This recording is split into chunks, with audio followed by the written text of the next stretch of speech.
কাজ কি করবেন ভাই? উনি আক্ষেপ করে বলতেছিল যে আমাদের কাটতেছে না, অথচ আমরা আন্দোলনের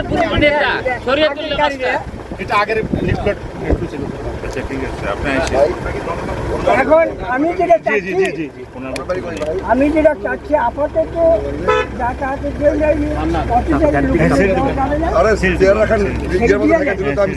লক্ষ লক্ষ মানুষ, 2 জেলার লোক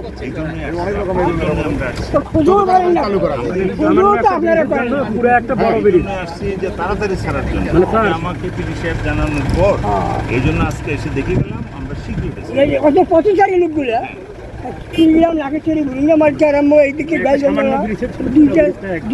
দুই কোটি লোকের ভাগ্য উন্নয়ন চালু কাটিয়ে না। সব আল্লাহর রহমতে হয়ে গেছে, আপনাদের রহমতে, আপনাদের ইয়ে।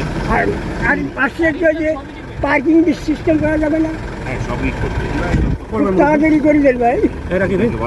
আমার 96 আমি হাই স্কুল হেডমাস্টার, আরো তো দূরে দাও মাঠ আন্দোলন 1996 সাল থেকে দীর্ঘদিন আন্দোলন হিসেবে আজকে আমার বাস্তবায়নটা ব্রিজ পেয়েছি তিস্তা নদীর উপরে।